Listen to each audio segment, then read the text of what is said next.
क्लासेसची मी गमत अशी सांगतो. मी जेव्हा क्लास चालू केला 6 मुलं सुद्धा तिथे बसू शकत नाही. थोडीशीच रूम, फक्त ती स्वतःची होती म्हणून एक फायदा झाला. नुसतं टॅलेंट काय करायचं, त्याला मार्गदर्शन ठरवलं की काही नाही, या शिक्षणाच्या मध्ये हा पैसा अडवा आला. जसं मला आलाय की तसं इतरांना पण आला. त्या एकाच भावनेने सर पैसे मिळवणे हा माझा उद्देश ध्येयमध्ये पहिल्यापासून. माझ्यासाठी कितीतरी मुलं असतात, थोड्या तर मुलांना मी मदत करू शकते. जो उसाळी ऑलरेडी चांगल्या ठिकाणी जाणार माझ्याकडे कशाला नको. त्यावेळी लक्षात आलं की आपल्याला सामान्यातल्या सामान्य विद्यार्थ्याला घडवायचं. मला ती परिस्थितीत नसू दे तर बुद्धीच्या पोर्तीकडून असं पण करू शकते. म्हटलं आम्ही 2016ला उत्तम प्रकाश चित्रमंदिर म्हणजे त्यावेळेस त्याचं कार्यालय होतं. मोठ्या दिग्गजांना घेऊन जाहीरली याच्यामध्ये एंटर झालं. नोट्स सुद्धा त्यावेळी छापून पब्लिश केले आमच्या, आणि याच्यामध्ये आलो आम्ही. 10वी नंतर पर्याय कोणकोणते उपलब्ध आहे आणि ते कशा पद्धतीने ठरवायचे, की कशासाठी आपण अप्रोच केलं पाहिजे, हे पालकांना विद्यार्थ्यांना खूप संभ्रमावस्था आहे. हे कसं तुम्ही दूर करा?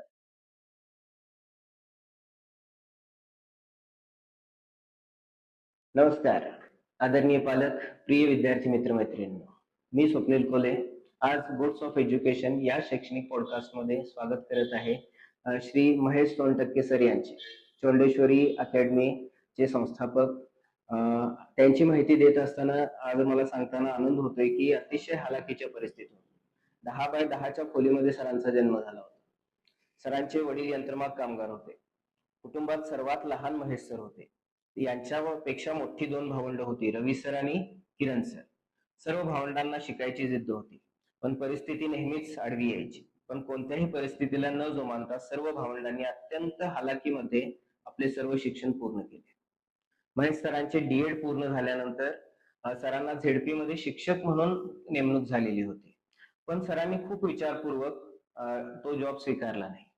त्यामागे त्यांचा उद्देश होता की पैशामुळे कोणाचे शिक्षण थांबता येऊ नये.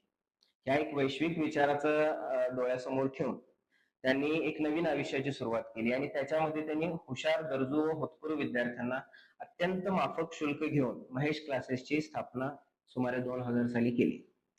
2000 ते 2006 मध्ये 1ली ते 10वीचे क्लासेस सुरू होते, पण तिथून पुढे 11वी 12वी सायन्स आणि सीईटीचे क्लासेसही त्यांनी सुरू केले. अडचणी येत गेल्या, पण त्या अडचणींना सामना करत ते पुढे आयुष्यात समाजाला आपले योगदान देत राहिले. दिवसाचे रूपांतर महिन्यात, महिन्याचे रूपांतर वर्षात झाले. असे कित्येक वर्ष ओलांडल्यानंतर 2015 साली Shri Chaundeshwari semi English academy याची त्यांनी स्थापना केली. जेई नीटचा पर्व आला, त्यानंतर जेई नीटच्या परीक्षा सुरू झाल्या. मग ती ओळख किंवा ती परिस्थिती लक्षात घेऊन त्यांनी जेई नीटचे देखील क्लासेस सुरू केले आणि क्लासेस सुरू असताना जेई नीटचे विद्यार्थी क्लासेस मधून रँक मिळवून देण्याचं काम त्यांनी केलेलं आहे. कारण नीट जेई अकॅडमी जॉईन करणे, कमीत कमी वर्षाला 1 ते 2 लाख रुपये फी खर्च करणे आणि इतकं सगळं करूनही रिझल्टची हमी नसते. मग सामान्य कुटुंबातल्या विद्यार्थ्यांना ते शक्य नव्हतं. मग त्यांनी खूप विचार करून, विचारपूर्वक हे करून त्यांनी 2018 साली चौंडेश्वरी अकॅडमी, जेई नीट अकॅडमी याची सुरुवात केली आणि फक्त माफक फी, अगदी 25,000 ही त्यांची सुरुवातीची फी होती. त्या फीवर त्यांनी इंजिनियर आणि डॉक्टर घडवण्याची एक मोठं शिवधनुष्य हाती घेतलं. गेल्या 25 वर्षात सरांचे सर्व क्षेत्रात विद्यार्थी कार्यरत आहेत. सरांचे समाजातील योगदान पाहून 2020 साली सरांना श्री भैरवनाथ बहुउद्देशीय सेवाभावी संस्था महारूढ यांच्यातर्फे आदर्श शिक्षण रत्न पुरस्कार प्राप्त झाला. तर असे आज आपल्या इथं मान्यवर उपस्थित आहेत. अगदी हालाकीच्या परिस्थितीमधून त्यांनी एक वटवृक्ष उभा केलाय, म्हणजे बी पेरल्याने वटवृक्ष निर्माण केला आणि आजही त्यांनी इतक्या 6 वर्षानंतर देखील फी मध्ये जास्त वाढ केलेली नाहीये. त्याच फी मध्ये, माफक फी मध्ये गरीब होतकरू विद्यार्थ्यांना ते शिकवत आहेत आणि सगळ्यात महत्वाचं, फक्त शिकवत नाहीये तर तिथून त्यांचे रिझल्ट आणत आहेत. प्रत्येक मुलाकडे पर्सनली लक्ष देणं, प्रत्येक मुलाच्या 100% योगदान देणं प्रत्येक मुलाच्या शिक्षणात, हे त्यांचं आजपर्यंत कर्तव्य ते प्रामाणिकपणे पार पडत आहे. तर अशा महेश सरांना मी आज आमच्या पॉडकास्ट मध्ये स्वागत करत आहे. नमस्कार सर, वेलकम. सर, आपले शिक्षण प्रवास याबद्दल तुम्ही काय सांगू शकाल? माझं प्राथमिक शिक्षण हे नूतन मराठी विद्यालय, ज्या त्यावेळी सगळेजण चिंडके सर असं सरांचं आडनाव होतं, त्या शाळेमध्ये झालं.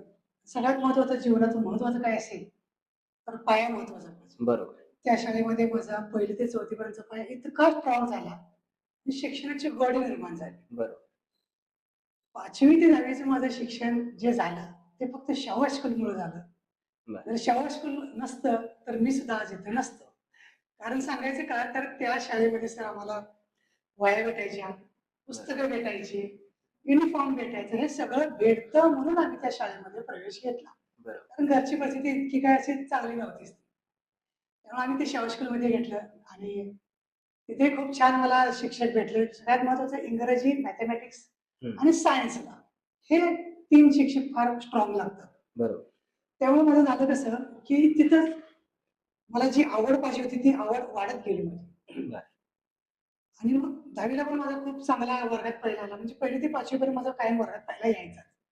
शाळेत पण चांगला माझा पहिला, 3रा आला त्यावेळी पूर्ण शाळेमध्ये वर्गात पहिला आला.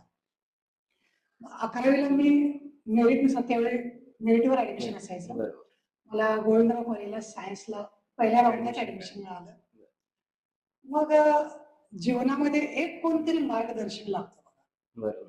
तर ऍक्च्युली मी सायन्स का घेतलं सर, जवाहर स्कूलचे गाडेकर सर आहे ते आमच्यात कुळ होतं सर, आमच्या काकांच्या. तर त्या सरांनी म्हटले महेश तू डीएड कर, डीएड केले की पटकन जॉब मिळतो, पण सायन्स मधून कर, सायन्स मधनं कधी पटकन ऍडमिशन मिळते डीएड. त्या उद्देशाने मी सायन्स केलं आणि मग डीएडला मला फ्री सीट काही मिळालीच नाही, पेइंग सीट मिळाली. कॉलेजची फी जवळपास 40 ते 60 हजार रुपये त्यावेळी. मला काही वाटलं नाही आता आपण काही करू शकणार नाही म्हटलं. त्यावेळी मी एसटीडी मध्ये कामाला होतो सर. पीसीए कॉल मध्ये मला 250 रुपये पगार होता महिन्याला. मग आमचे जे आत्तेभाऊ होते त्यांच्याकडेच मी कामाला होतो. त्यांनी म्हटले, मी त्यांना कॉल केला जे बीटी कॉलेजला कोल्हापूरला तिथं ऍडमिशन प्रोसिजर चालू होतं. मी तिथं पण एक निर्णय घेतला की 5 मिनिटं सर कॉल करून येऊ काय म्हटलं ऍडमिशनच्या प्रोसिजर मध्ये. आमचे आत्तेभाऊ होते राजू फाटले म्हणून, त्यांना कॉल करून सांगितलं. म्हणजे माझे मालक पण तिनेच एसटीडीचे. त्यांना म्हटलं की असं असं 40-60 हजार रुपये पगार आहे, फी आहे आणि मला आपल्याला तर काही झेपणारच नाही ते. पण त्यावेळी तिने एक दिलेला सल्ला किती मला कामाचा आला बघा. जसा गाडीकर सरांनी दिला सल्ला की सायन्स घेतो, डीएड कर. आणि त्यावेळी मी ऍडमिशन म्हणून सोडत होतो का तर आपली परिस्थिती नाही. त्यावेळी तिने मला म्हटले तुझ्या खिशात किती रुपये? म्हटलं 50 रुपये. 50 रुपये देऊन तू ऍडमिशन फिक्स कर, पुढचं पुढे बघूया. तो एक जो आधार होता की सर, म्हणजे ऍडमिशन कोणाला कॅन्सल करता येत नसतं कॉलेजला. ते केलं मी. त्यावेळी आत्तेभाऊ आले. त्यावेळी मग मी डीएड पारगाव कोडोलीला, वारणानगरची पुढे कोडोली आहे, तिथं मी डीएडला ऍडमिशन घेतलं. सर त्या कॉलेजचं टायमिंग होतं सकाळी 7:15. इचलकरंजीतनं बाहेर पोहोचणं शक्य नाही, जवळ 45 किलोमीटर आहे. पहिली एसटी पुणे होती. तिथं पहिला आम्ही जाऊन रिक्वेस्ट केली की मी अपडाऊन करू काय सर, मी असं असं एसटीडीत कामाला आहे सर, आणि तिथून मला ते मला पेमेंट मला देणार आहे आणि आपली फी भरणार आहे मी सर. त्यावेळी तुम्ही तेवढी सहकार्य केला का नाही सर, माझे एज्युकेशन होऊन जाईल. आणि माझा सर स्वभाव पहिल्यापासून नम्र, असं झोकायचा स्वभाव आहे. मी तिथे जाऊन सरांना लोटांगणच घातलं कारण तिने परवानगी दिली. त्यांची स्कूल 7:15ला कॉलेज सुरू होते आणि मी किती जरी गडबड केली तर 7:30च्या आत पोहोचूच शकणार नव्हतं. बरोबर. मग त्या लोकांचं ते माझं ते वागणं बघून किंवा इव्हन त्यावेळेची परिस्थिती बघून कॉलेजनं टायमिंगच 7:30 केलं. कॉलेज म्हणजे बघा परमिशन पाठीशी असले की पाठीशी राहतो. त्यांच्या मनात असं निर्माण केलं असेल, 7:30 कॉलेजचं टायमिंग केलं. देव पावला वाटलं. आणि मग आता इथे कसं एसटी मध्ये पण पास होतं, मग ती जलद गाडी होती, अर्निंगची गाडी होती, पुणे सकाळी 6ची गाडी फास्ट होती. त्या गाडीचा फायदा असा झाला की ते बरोबर 7 वाजता वडगावला पोचवायची आणि वाठारला, आणि 7:05ला कोल्हापुरात ती गाडी यायची.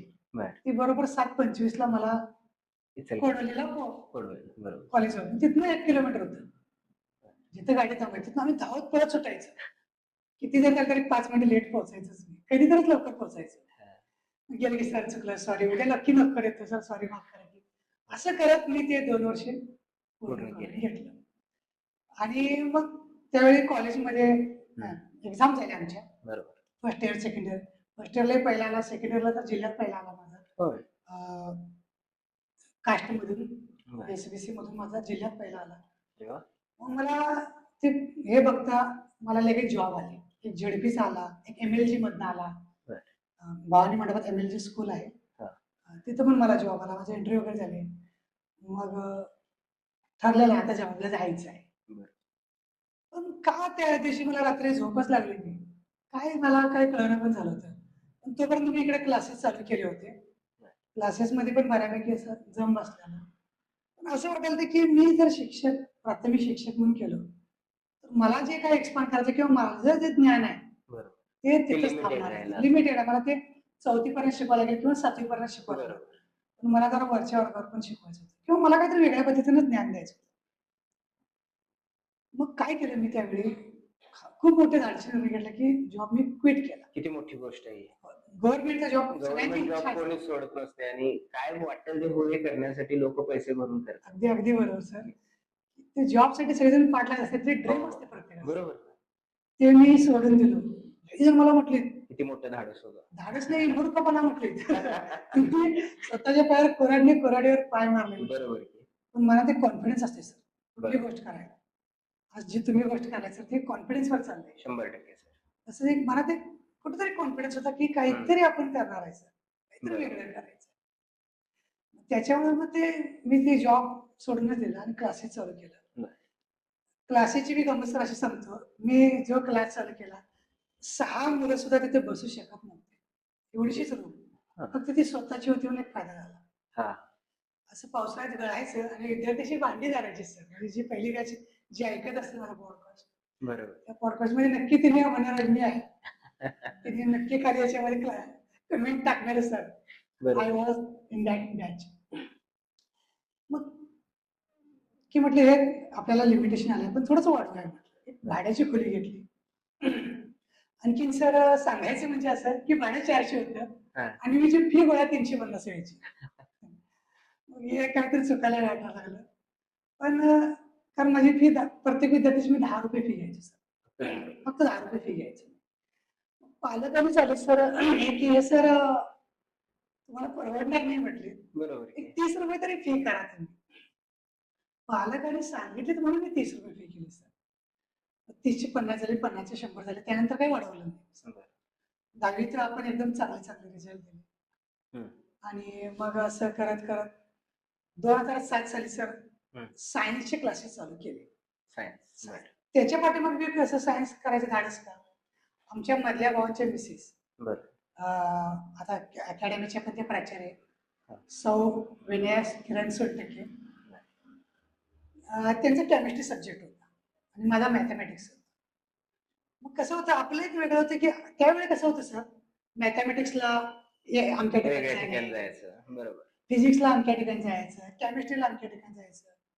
तर त्यामुळे काय व्हायचं, विद्यार्थ्यांना सर येण्या जाण्यात खूप वेळ व्हायचा. आणि इव्हन 11 ते 5 कॉलेज, ते विद्यार्थी सकाळी 2 बॅच करणार, संध्याकाळी 2 बॅच करणार, त्यांनी काय आउटपुट येणार. बरोबर.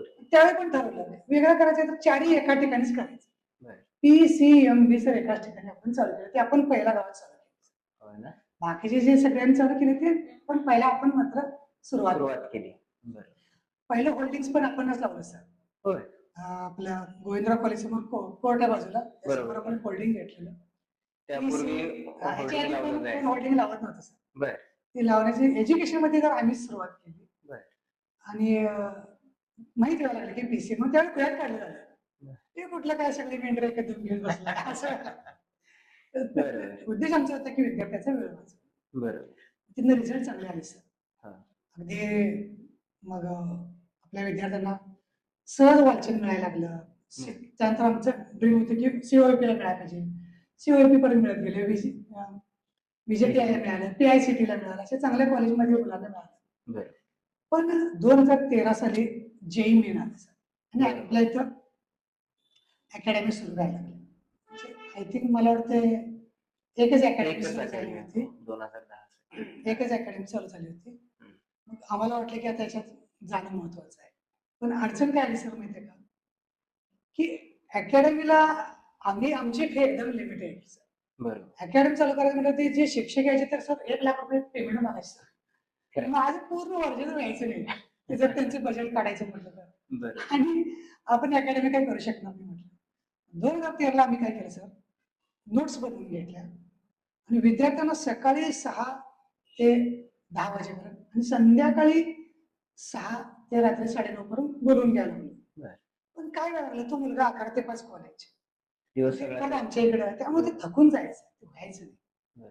आणि त्यावेळेस आम्ही रविवारी दिवसभर बोलवायचो. त्याच्यामुळे ते मुलगा इतकं थकून जायचा की त्यामुळे ते जमणं झालं. मला जे आउटपुट पाहिजे होतं, अभ्यासाला वेळ मिळाला नाही. अगदी बरोबर. ते जमलं नाही. मग ठरवलं की काय नाही, आपल्याला अकॅडमी काढायचंच पाहिजे. पण झालं कसं सर, की अकॅडमी तर आपण काढायचं आहे, पेमेंट तर देऊ शकणार नाही. बरोबर. पण एक फायदा काय झाला की आपली घरचा स्टाफ होता sir. Physics, chemistry, biology, mathematics आणि इलेक्ट्रॉनिक्स सगळे घरचे 5 सब्जेक्ट आपले घरचे लागल्यामुळे एक बळ मिळालं, आपण करू शकतो. का सर, आम्हाला फी घ्यायचीच नव्हती जास्त. आता ते पण न घेण्याचे कारण म्हणजे तुम्ही जरा जास्त वेळ गेला सर, म्हणजे तेवढा तुमच्याकडनं परवानगी असेल तर मी कंटिन्यू करणार. जेव्हा कधी मी क्लासेसला जायचो कधी 12वीला, त्यावेळी एक सब्जेक्ट फी 4,500 रुपये होती सर त्या काळात. बरोबर. 2000च्या काळातली 99ची गोष्ट सांगतो. तर एक विषयाला 4,500 सब्जेक्ट, जवळपास 15,000 रुपये त्यावेळी व्हायचं. मग ते मला जमलं नाही. माझ्या लक्षात आलं की मला जमत नसेल तर बऱ्याच जणांना जमणार नाही. म्हणजे नुसतं टॅलेंट काय करायचं, त्याला मार्गदर्शन नको. ठरवलं की काय नाही, हे शिक्षणाच्या मध्ये हा पैसा आडवा यायलाय, जसं मला आलाय की तसं इतरांना पण यायला लागलाय. त्या एकाच भावनेने सर पैसे मिळवणे हा माझा उद्देश ध्येयमध्ये सर पहिल्यापासून. माझ्यासारखी कितीतरी मुलं असतील, थोड्या तर मुलांना मी मदत करू शकेन, हा एकच माझी भावना होती सर. बाकी दुसऱ्याचं काही मी प्रमाणे घेतो हाच होता. तेवढ्यावर ठरलं की आपण मुलांना मदत करायची. त्यावेळी आम्ही जे सायन्स चालू केलं, अकॅडमीत उतरायचं ठरवलं, तर सगळ्यात महत्वाचं सर, आमच्या वेळी AI होती सर, जेई मेन नव्हती, AI होती. पण ती पण एक्झाम टफच होती सर. निगेटिव्ह मार्किंग त्याला पण. होय होय सर, अगदी म्हणजे क्वालिफाय व्हायची नाही मुलं. 1 पडलं तरी ऍडमिशन मिळायचे. हा अगदी बरोबर सर. मग पण ज्ञान होतं की बाबा कसं करायचं, सिस्टीम माहित होती. जेईच्या वेळी आम्ही काय केलं सर, स्वतःचा अभ्यास केला. किरण सरांनी फिजिक्सचा केला, त्यांच्या मिसेसने केमिस्ट्रीचा केला, आमचे चोरले भाऊ बायोलॉजीचा केला, मला काय मॅथमॅटिक्स यायचं. पण जेईचा सिलेबस हा बोर्ड सिलेबस पासून पूर्ण निराळायचा. केमिस्ट्री सीईटी पेक्षा जेईचा सिलेबस पूर्ण निराळा. ते स्वतः अभ्यास केला सर 2 वर्ष. अकॅडमी काढायला अकॅडमी सुरू होती, क्लास चालू होते, क्लासेस चालू होते, अकॅडमी नव्हती सर. आपण जर एखाद्या क्षेत्रात उतरायचं म्हटल्यावर तयारी नव्हती, तर मुलांच्या भविष्याविषयी खेळल्यासारखे होते. पूर्ण तयारी केली, अभ्यास वगैरे केला, आणि आता मन म्हणते की आवाज यस वी कॅन डू, आपण करू शकते म्हटल्यावर आम्ही 2016ला त्यावेळी उत्तम प्रकाश चित्र मंदिर म्हणजे त्यावेळी त्याचं कार्यालय होतं. बरोबर. मोठ्या दिग्गजांना घेऊन जाहीर याच्यामध्ये एंटर झालं. नोट्स सुद्धा त्यावेळी छापून केल्या, पब्लिश केल्या आमच्या, आणि याच्यामध्ये आलो आम्ही. मग आल्यानंतर सगळ्यात महत्वाचं सर काय प्रॉब्लेम असेल तर टीचिंग प्रॉब्लेम नाही सर, ऍडमिशन प्रॉब्लेम असतो. समोर विद्यार्थी असले तर शिकणार ना. त्यावेळी परत प्रॉब्लेम आला की विद्यार्थी आणायचे कसे. बरोबर. थांबायचं नाही म्हटलं. तो बॅकग्राऊंड तुमचा नव्हता ऍडमिशनचा, नव्हता, कारण टीचिंग वाले सगळे. बरोबर बरोबर. आम्ही 4 भाग केले, गावाचे 4 भाग केले. 4 भागात 4 शिक्षकांना, मी ईस्ट गेटला, सरांनी वेस्ट गेटला, नॉर्थ आणि साऊथ. तिथं जायचं म्हटलं. मग जायचं कसं, एक विद्यार्थी जायचं, त्याच्या सेरेपरसनं जायचं. ज्याच्याकडे जास्त अपेक्षा जाते की सर तो येत नाही, खरंच येत नाही असं. माझ्याकडे जो डेव्हलप टॉपचा विद्यार्थी आहे सर, 97% पावलं, पहिलं त्याच्यात घरात गेलो. त्याच्या इव्हन त्या पालकांना वाटणार की सर की माझा विद्यार्थी अजून हुशार आहे, याच्यापेक्षा वेगळ्या ठिकाणी घालूया, तिने आता चालू करल्यात. म्हणजे मी पालकांना नाव ठेवत नाही सर. बरोबर, प्रत्येक पालकाला वाटत असतं की बेस्ट ठिकाणी माझा मुलगा शिकावा. मग ज्या ज्या ठिकाणी अपेक्षा गेलो तिथे ऍडमिशन चाललं सर. हुशार विद्यार्थ्यांच्याकडे गेलं सर, एक बी ऍडमिशन आलं. बरोबर. काहीतरी चुकाले म्हटलं. मग टॅगलाईन काढली सर आम्ही, हुशार विद्यार्थ्याला कोणी पण शिकवू शकेल. कारण त्यावेळी मला परिस्थिती लक्षात आली ना, माझ्याकडे विद्यार्थी येणार कुठे सर. ज्याला जो हुशार आहे ते ऑलरेडी चांगल्या ठिकाणी जाणार ना, माझ्याकडे कशाला जातो. त्यावेळी लक्षात आलं की आपल्याला सामान्यातल्या सामान्य विद्यार्थ्याला घडवायचं आहे, भले ते परिस्थितीत असू दे नाही तर बुद्धीच्या पोहोतीकडून असू दे. बरं.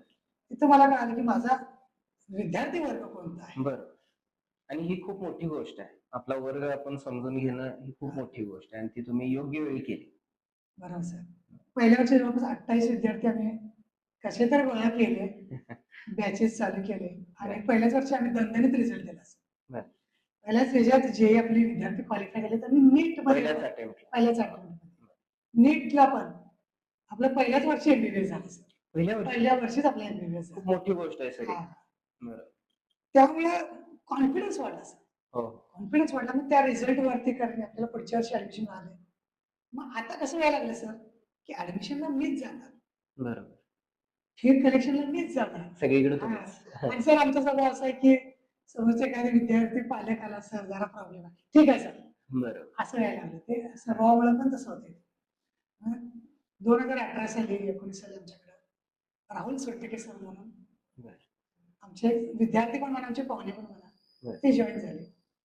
ऍडमिशनचं शिवधनुष्य तिन्ही पाळ. म्हणजे एक टेन्शन जे होतं, डिपार्टमेंट जे होतं ते तिन्ही घेतलं. सर म्हटले मी करतो, तुम्ही टीचिंग कडे फोकस करा.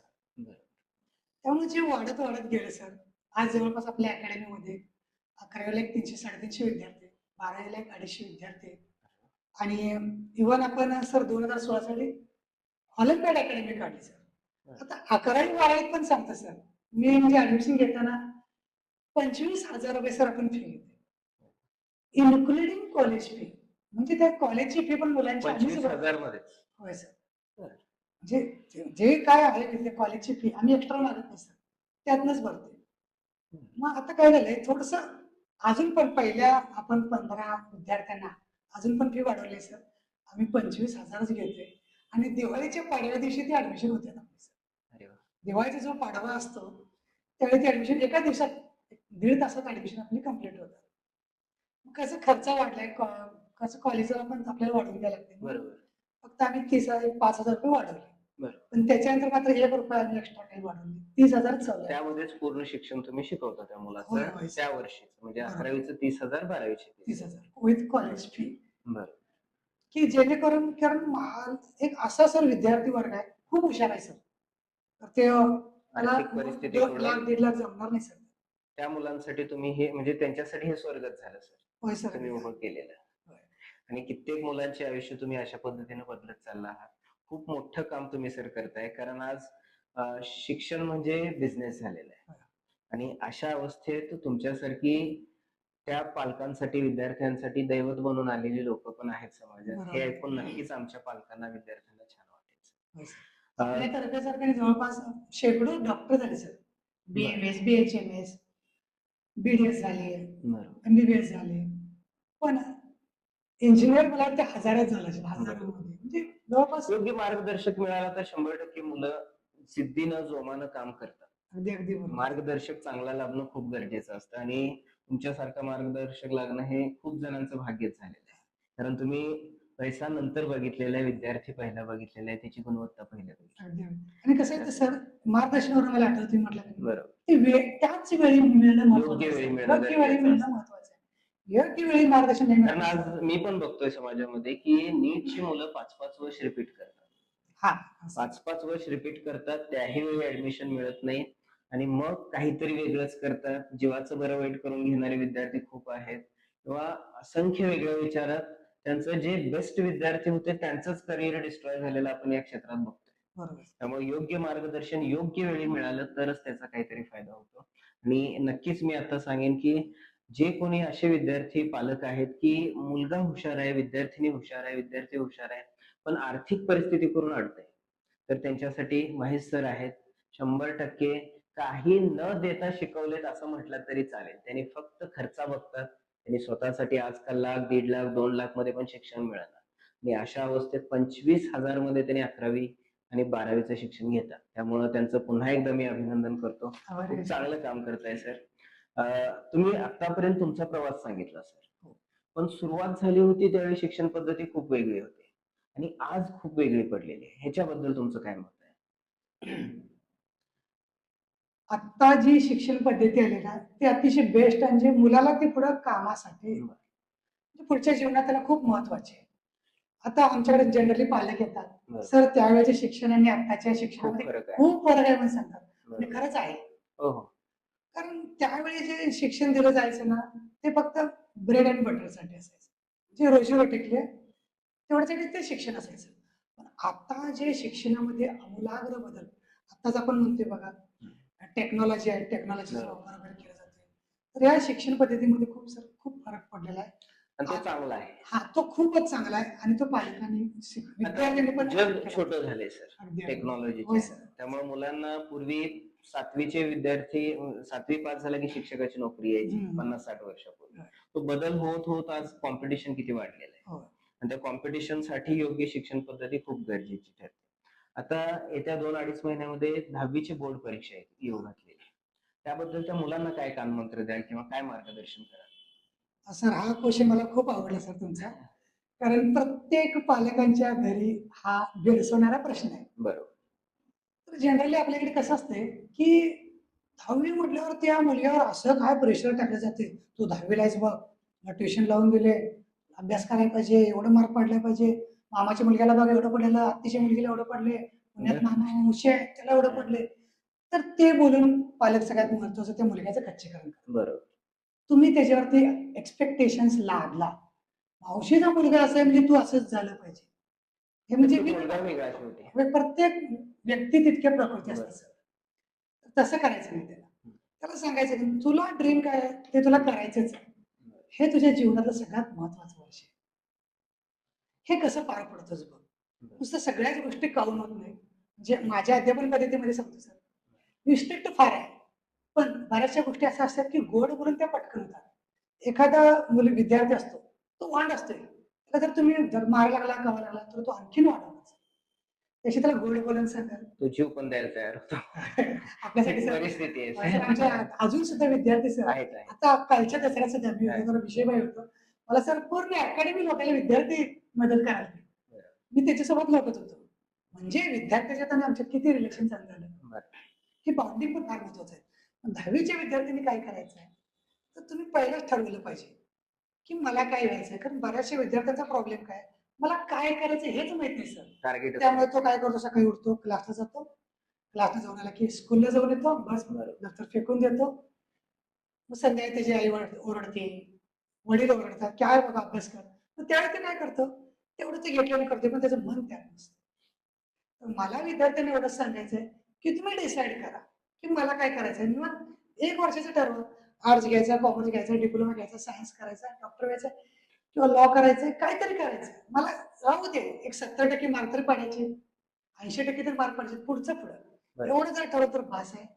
तर त्याच्यानंतर मग त्याला प्रॉब्लेम काय ते, अरे एवढं आपण ठरवलंय, ते पाडायचे कसे, थोडा स्कोर काढायचा आहे.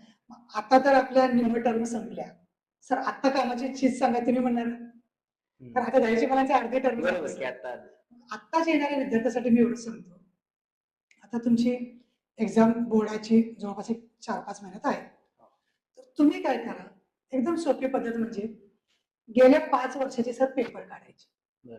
खूप सोपं आहे सर, 10वी म्हणजे काही टेन्शन घ्यायचं नाही, पालकांना पण नाही, विद्यार्थ्यांना. 5 वर्षाचे पेपर आहे तसे करायचे सर. मॅथमॅटिक्स मध्ये काय होते, फक्त नंबर चेंज होतात, थेरम तोच येतो.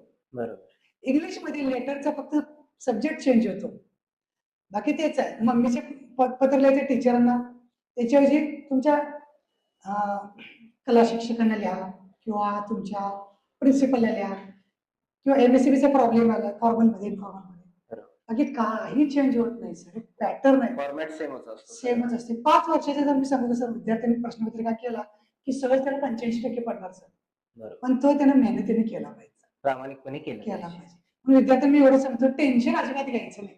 बरोबर. तोच एक प्रश्न आहे की आता कॉम्पिटिशन खूप वाढलेलं आहे आणि कॉम्पिटिशनच्या परीक्षाही खूप वाढलेल्या आहेत, त्याचा मुलांच्या मनावर काय परिणाम होत आहे सध्या? सर, कॉम्पिटेटिव्ह एक्झाम हीच आता भविष्यामध्ये महत्वाची एक्झाम आहे. 10वीची परीक्षा झाली, बरोबर, विद्यार्थ्याला 90 पडले, 95 पडले. हो, मग पालक काय म्हणते, मला आता विद्यार्थ्याला 90 पडल्यात तर 97 पडायला पाहिजे, तर तेवढं पडत नाही सर, थोडं नाही, म्हणजे मी डिसमोटिवेशन करत नाही, पडतच नाही. कारण त्यावेळी मगाशी तुम्ही म्हटल्यापर्यंत की शिक्षण पद्धती बदलल्या सर. 10चा सिलेबस हा लिमिटेड होता, बरोबर. 12वी सायन्स घेतलं तर आता तुम्ही बघितलं खूप वास्ट आहे. की वास्ट तर आहेच आणि हा. कधीच त्या पुस्तकातल्या त्या परीक्षेला काही येत नाही हो. कॉम्पिटेटिव्ह एक्झाम कॉम्पिटेटिव्ह कारण त्याच्यामध्ये पहिलं असते आपली एमएसटी सीईटी. बरोबर. एमएसटी सीईटी मध्ये आपलं कसं असतं की महाराष्ट्र पाठ्यपुस्तक मंडळाचे पुस्तक असतं, बेस तो असतो, पण क्वेश्चन बनवणार सेटिंग वेगळे असतात, बरोबर. त्याचे रिलेटेड क्वेश्चन येतात, पण असं कोणीच म्हणू शकणार नाही की याच बुक मधला क्वेश्चन येणार. हो. असं आहे. मग तसं जेल असेल, जेल कसं असते बोर्डाचा सिलेबस एक फक्त बेस असतो, पण तो सिलेबस इतका वास्ट करतात मेन्सला आणि त्याच्यापेक्षा वास्ट करतात ऍडव्हान्सला. तर मुलगा कितीही अभ्यास करू दे त्या 3 तासात त्याचं काय डोकं चालते किंवा तो जे प्रेशर तो ज्याला कसं झेलतोय ही परीक्षा आहे. सर याचा फायदा कुठे होते माहिती का, की जी मुलं पुढे युपीएससी देणार आहेत किंवा एमपीएससी देणार आहेत तर ती सायन्स करणाऱ्या मुलांना सर मोस्टली जास्त तो फायदा होतोय. 10 पैकी 6 हे सायन्स बॅकग्राऊंडचे असतात युपीएससी एमपीएससी क्रॅक अगदी बरोबर सर. मागच्या वर्षी तर 10 पैकी 8 बरोबर ही सायन्स बॅकग्राऊंड मधून जाणारी मुलं क्रॅक केली ती एक्झाम. बरोबर. कारण त्यांना अभ्यास करायचं एक सवय लागलेली. सायन्सचे विद्यार्थी 8 ते 10 तास 12 तास अभ्यास करतात. बरोबर. तो त्यांना बसायची अभ्यासला बसायची पेशन्स लेवल जास्त असतो. हा अभ्यासाचे बसायला त्याला ते हॅबिटेलच झालं बरोबर की त्या शरीराला पण वळण लागलं आणि मेंटली पण तो प्रिपेअर झालेला. पण भविष्यात लक्षात ठेवायचं की कॉम्पिटेटिव्ह एक्झाम सर मस्टच आहे, त्याशिवाय पर्याय आणि मुलांनी त्याला तयारी पाहिजेच. सर आता एनिमेज एक्झाम असतात, स्कॉलरशिपचे एक्झाम असतात, पालकांनी त्याला मुलांना बसवलंच पाहिजे आपल्या 5वीला 7वीला 8वीला, तर त्याचा फायदा होतो सर भविष्यात. होतो म्हणजे होतो सर. त्यामुळे पालकांना मला हे सांगायचंय की त्या मुलग्याचं रिझल्ट बघू नका, परीक्षेला बसवा. ते वातावरण काय आहे ते त्याला आणि स्वरूप एकच आहे सगळ्या कॉम्पिटेटिव्ह परीक्षेचं, ऑब्जेक्टिव्ह वाईज क्वेश्चन पेपर्स असतात आणि त्याची भीती निर्माण निघून जाते. बरोबर. छान सल्ला दिलेला आहे सरांनी आताच की कॉम्पिटेटिव्ह एक्झाम हे म्हणजे भविष्याचं सर्व काही मिळवण्याचं एकच साधन आहे कॉम्पिटेटिव्ह एक्झाम्स. या कॉम्पिटेटिव्ह एक्झाम्स मध्ये कशा पद्धतीने अभ्यास करायचा असतो तेही सरांनी आता अतिशय मार्मिक शब्दात सांगितलेलं आहे. आता त्यानंतर सरांना मला विचारायचं वाटते की 10वी नंतर पर्याय कोणकोणते उपलब्ध आहे आणि ते कशा पद्धतीने ठरवायचे की कशासाठी आपण अप्रोच केलं पाहिजे. हे पालकांना विद्यार्थ्यांना खूप संभ्रमावस्था आहे याची, ते कसं तुम्ही दूर करा. तर जनरली सर आपल्याकडे वेळ कसा आहे माहिती का की एक 80% पडलं, बरं 80 प्लस असेल सायन्सच घ्यायचं त्यांना. बरोबर. 60% पर्यंत पडले त्यांना कॉमर्सच घ्यायचं, 60च्या आत पडले त्यांना आर्ट्सच घ्यायचं. हे असं क्रायटेरिया निर्माण केला. तर मी आज सांगू काय तर तसं काही नसते सर. कसं असते एखाद्या विद्यार्थ्याला 80 पडलं तर खरंच ते त्याची प्रामाणिकपणाचे होते का हे महत्वाचं आहे. एखाद्या विद्यार्थ्याला 45 पडले तर परीक्षेच्या काळात जर तो विद्यार्थी आजारी असला तर त्याच्यामुळे पण त्याच्या स्कोरवर परिणाम पडू शकतो. असं आहे का की त्या विद्यार्थ्यांनी सायन्स घ्यायचं नाही. सर मला त्यावेळेला 60% होते पण माझी इच्छा होती ना सायन्स घ्यायची, मग ते मला केलं सर. म्हणून पालकांना मला एवढं सांगायचंय की त्याला पडलेल्या स्कोरवर आपण डिप्लोमा म्हणा किंवा आर्ट्स कॉमर्स सायन्स हे ठरवायचं नाही. त्या विद्यार्थ्याची काउन्सिलिंग करा. आता हल्ली काउन्सिलर असतात सर, ते प्रॉपर मार्गदर्शन घेतात किंवा ते विद्यार्थी काउन्सिलर जाऊन त्यांची टेस्ट एक घेतात बघा सर, आयक्यू टेस्ट एक असते सर, ते फार इम्पॉर्टंट असते. पालकांना पण मला तेच सांगायचंय की त्या टेस्ट विद्यार्थ्यांच्या करा. काही डिमांड टेस्ट असते सर, बरोबर, तर त्या महागाच्या असतात, पण आमच्याकडे सर अशा टेस्ट आहेत की आम्ही त्या फ्री ऑफ कॉस्ट मध्ये घेतो आणि फ्री ऑफ कॉस्ट मध्ये सर त्याला विद्यार्थ्याची कल चाचणी आपण सांगतो. त्या पद्धतीने जर पालकांनी बोललो की आम्ही तसं देतो ते आणि आम्ही पहिल्यापासूनच करतो असं ते, तेव्हा ते सांगायचे की ठरवू नका लगेच. एखादा विद्यार्थी असं पण होते सर 80-85 पण त्याला पण सायन्स शिकवत नाही सर. इच्छा कशात आहे त्याचं हे शेवटी त्या विद्यार्थ्याचा पण थोडासा पालकांनी विचार केला पाहिजे किंवा त्याला काय आवडत. बरोबर. सर त्यातनच करिअर होत असते. कित्येक विद्यार्थी 98-97 मार्क्स पडले तरी सीए करायचं म्हणून कॉमर्स घेतात. सर माझ्या विद्यार्थ्याचं तसंच झालं. बरोबर. एक वसवाडी नावाचा विद्यार्थी आहे, खूप हुशार सर. माझ्याकडे जावीला होता, त्याला 95-94% पडले त्याला. बरोबर. तेव्हा तो सायन्स घे ते म्हटलं नाही मला सीएच करायचं आहे. तो आता यावर्षी फायनल यायला. दहावीला पण असंच माझ्याकडे एक चंदोली म्हणून विद्यार्थी येत असेल, त्याचे वडील रिक्षा चालक सर. बेताची परिस्थिती, पण पालक खूप छान आहेत. त्यांच्या सगळे म्हणजे मुलं माझ्याकडेच होती. चंदूर हे ऑर्डिनरी विद्यार्थी होता सर, आशुतोष चंदूर नाव आठवलं मला सर. तर या वर्षी तो सीए एक्झाम क्रॅक केला बरं का. या वर्षी सीए 2025 ला तो सीए क्रॅक केला. क्रॅक झाली सर, तो सीए झाला सर. म्हणजे तो आमच्या इथेच राहतो, केतकाळे गल्ली म्हणून आमच्या इथं आहे. त्याचे वडील रिक्षा चालक आहे सर. किती मोठी गोष्ट आहे. आणि त्यानं त्यावेळी ठरवलं होतं की मला काय करायचं आणि ते सिद्ध करून दाखवलं त्यानं. बरोबर. जे विद्यार्थ्यांवरती सर डिपेंड असतं. हो बरोबर. आता सर जेई नीट एनडीए, आता एनडीए आपल्यासाठी इकडच्या मुलांसाठी नवीन आहे, पण इच्छा सुप्त मनात असते. मग यापैकी कुठला पर्याय निवडावा असं तुम्ही सजेस्ट करता आणि ते कशा पद्धतीने करता? आता एनडीएचं कसं असतं, एनडीए जर करायचं असेल तर विद्यार्थ्यांना प्रॉपर जिथे एनडीएचं ट्रेनिंग मिळते त्याच ठिकाणी केलं पाहिजे. बरोबर. आता आमच्या इथे सर एनडीएचं होते, पण रिटर्न होते आपल्या इथं. म्हणजे आम्ही काय घेणार, कॉम्पिटेटिव्हची एक्झाम घेणार. म्हणजे त्याला मॅथमॅटिक्स 300 मार्काचा असतो, ती प्रिपरेशन करून देणार. फिजिक्स असतो, केमिस्ट्री असतो, त्याच्यामध्ये बायोलॉजी असतो, हिस्ट्री असतं, सिव्हिक्स असतं, जनरल ॲबिलिटी असतं, एवढे सब्जेक्ट असतात. मग ते आम्ही काढून देतो, म्हणजे त्याचे रिटर्न पेपर आम्ही काढून देऊ शकतो. पण सर त्याच्या पुढचा एक पार्ट असतो की ग्राउंड, एसएसबी राऊंड. त्यासाठी मला पालकांनी सांगायचं की जिथं प्रॉपर आहे तिथंच घ्यायचं, कारण तिथे सकाळी 5ला त्याला उठवलं जातं, त्याचे रनिंग घेतलं जातं, जे फिजिकल ऍक्टिव्हिटीज पण घेतल्या जातात, महत्वाची असते. बरोबर. कारण ही मुलं पुढे चढतात. तर एनडीए असं असते. मग जनरली आपल्या ग्रामीण भागातल्या मुलांचं त्याकडे जास्त कल असतो. ते करतात पण ते तसं. जेई नीट बद्दल कसं मला, म्हणजे परीक्षेचं स्वरूप काय असतं, काय पद्धतीचे पेपर्स असतात, सामान्य ते पेलण्यासारखे असतात का?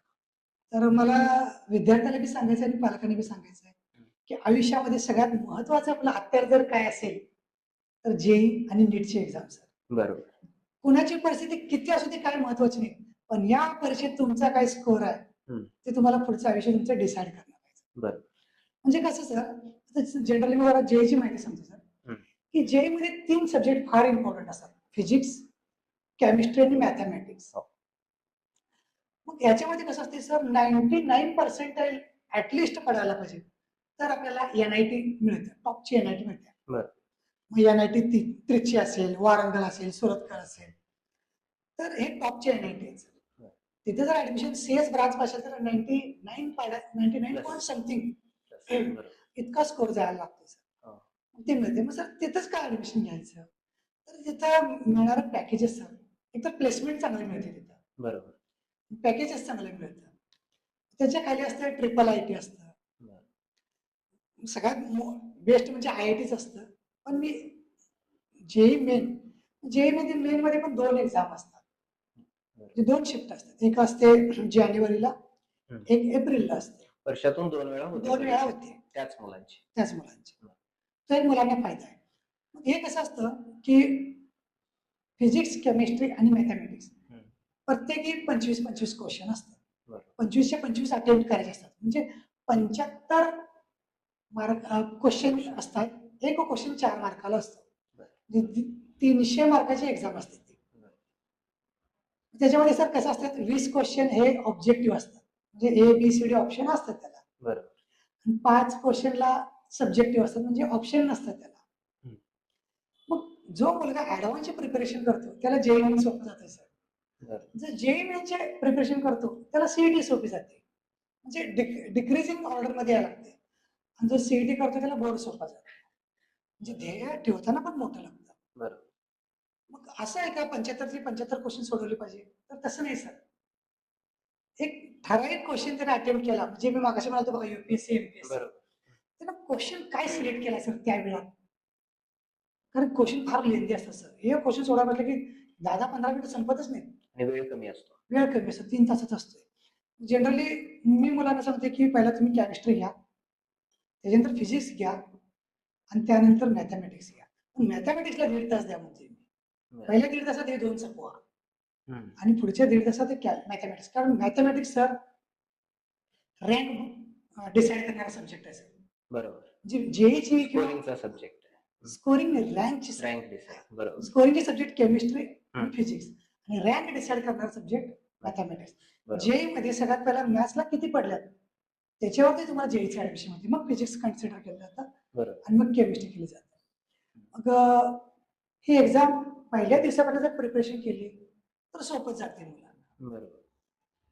आता मी येतो नीटकडे येतो. बरोबर. याच्यामध्ये आणखी काय नाही, छान माहिती. नीटचं एक्झाम कशी असते, 720 मार्काची असते. बरोबर. पण त्याच्यामध्ये मेजर पार्ट हा बायोलॉजीचा असतो. 360 गुण हे बायोलॉजीचे असतात. मग बायोलॉजीमध्ये पण 2 पार्ट असतात. बॉटनी झूलॉजी एक पार्ट वेगळा येतोय आणि ह्युमन फिजिओलॉजी एक पार्ट वेगळा येतो. मग माझ्या मुलांना काय आहे, जर तुम्ही पहिला बायोकडेच ओनली फोकस केला तर तुम्हाला BAMS पर्यंत जाणार तुम्ही. BAMS BHMS मिळणार. पण तुम्ही जनरल मुलाचं सर कसं असतं, नाही मला बायोलॉजी आवडते सर, वर्षभर तेवढंच करत वर्षभर 2 वर्ष तेवढंच करतात. तर लिमिटेशन आलं ना. बरोबर. 360 पैकी किती पडणार आहे? 350. 360 पडले तरी MBBS होत नाही. 361 पडणार नाही सर. बरोबर. म्हणून मी मुलांना काय सांगते की पॅरलली तुम्ही फिजिक्स आणि केमिस्ट्रीकडे लक्ष द्या. तर फिजिक्स मध्ये gravitation, circular motion easy topic आहे सर. बरोबर. हमखास क्वेश्चन येतात. मग असे काही सोपे टॉपिक आपण त्यातनं सिलेक्ट करायचे असतात आणि त्याला पॅरल घेऊन एक 120 तिथनं काढलं, 300 इकडून काढलं, आरामात एक 540 550 पडले तर सर MBBS मिळते सर. आता मिळते. मध्ये फुगवाटा निर्माण झाला, आता 700 पडले तरी मिळत नाही. बरोबर. तर आता तसं काही नाहीये, एक 500ला MBBS मिळते सर.